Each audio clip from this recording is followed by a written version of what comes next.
When people hear Proverbs 31, they often picture the perfect woman.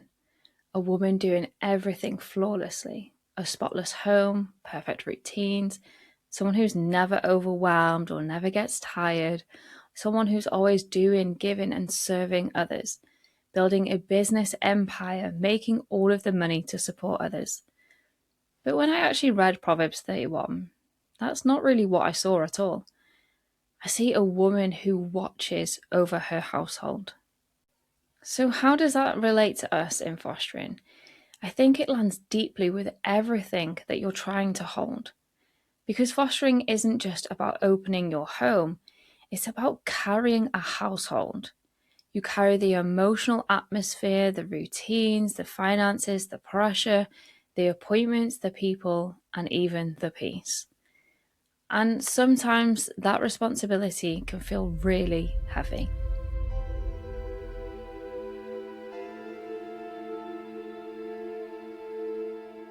So, by the end of this episode, I want us to start looking at Proverbs 31 differently.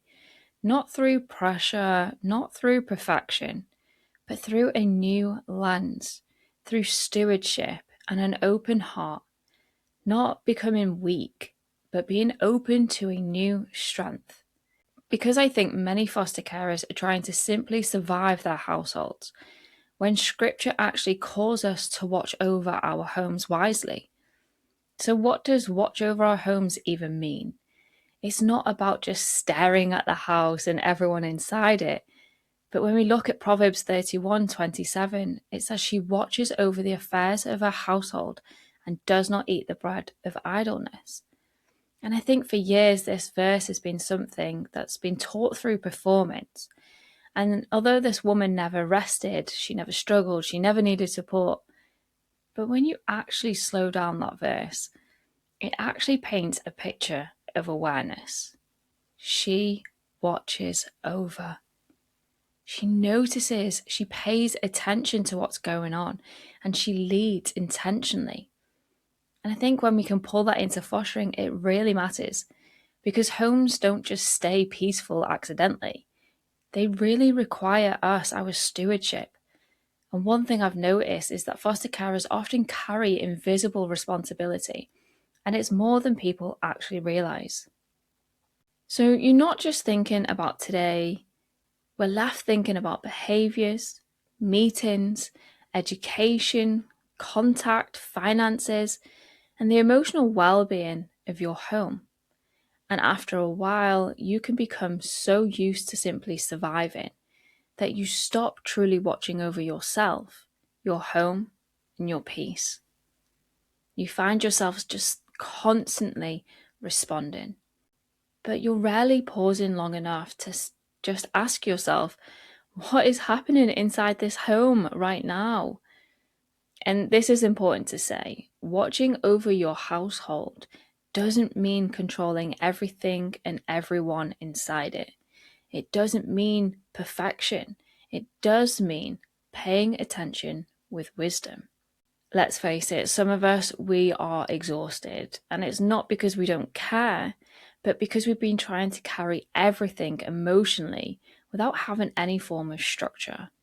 So Proverbs 31, it actually shows us a woman who prepares, she considers, she plans, she notices the patterns, she builds her reserves, she creates that stability, and she isn't constantly reacting to chaos.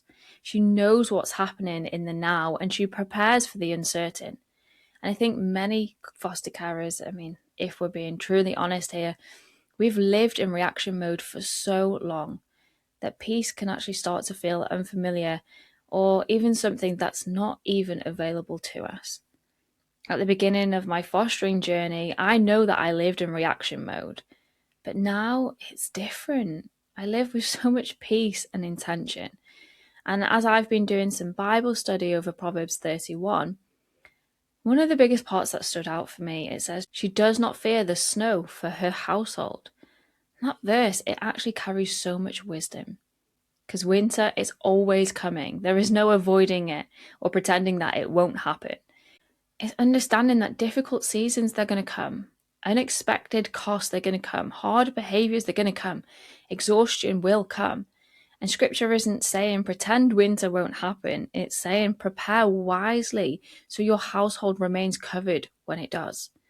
And fostering requires that kind of preparation in all four core pillars of life: emotionally, spiritually, practically, financially.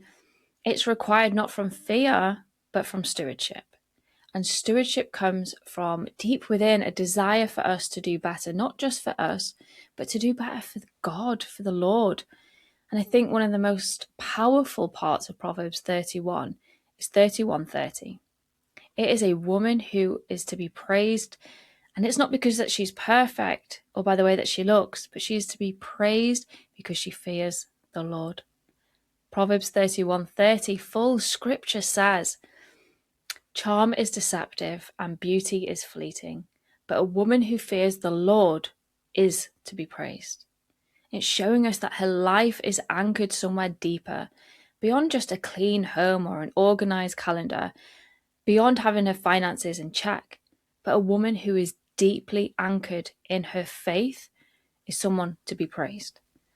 And I think many foster carers, we need that gentle reminder, because this role can easily pull you into so much pressure, into performance, into constant urgency, even people pleasing.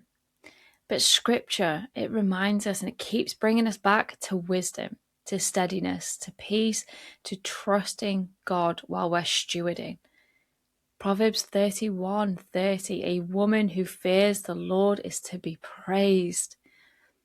I just simply love that scripture, because it is that true reminder to all of us that God is not asking you to become superhuman, to live each day as superwoman.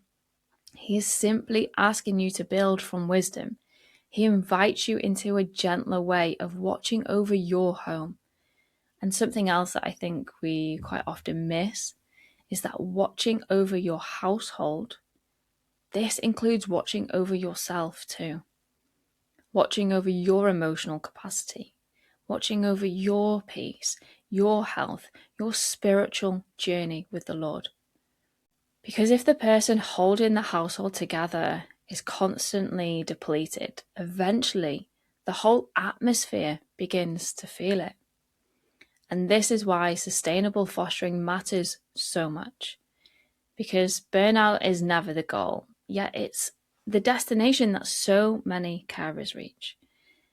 So maybe the question for today's episode becomes, what does my household actually need from me right now? Because honestly, it's not pressure, it's not perfection, and it's not panic. But knowing that it's wisdom. Maybe your home right now, maybe it needs more structure, more rest, more preparation, dare I say it, even more boundaries, more financial clarity, more emotional steadiness. Because peaceful homes, they are built intentionally.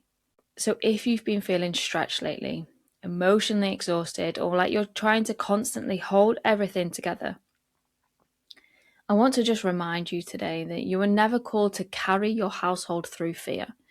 You were called to steward it with wisdom. And wisdom looks slower sometimes. It's steadier. It's created with more intention.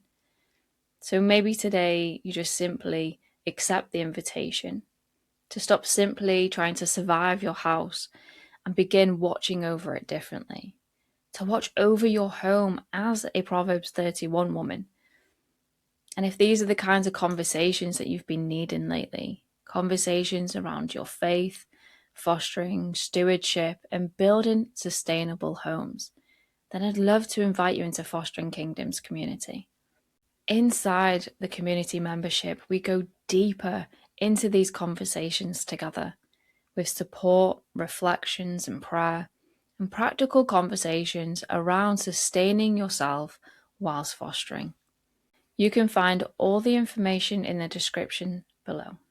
In the next episode, we're going to continue deepening this journey through the Proverbs 31 by exploring what it means when it says she opens her mouth with wisdom.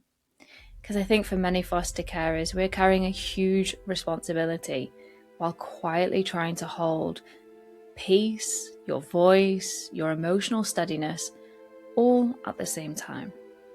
If this episode has resonated with you today, make sure to give us a like and subscribe to our channel.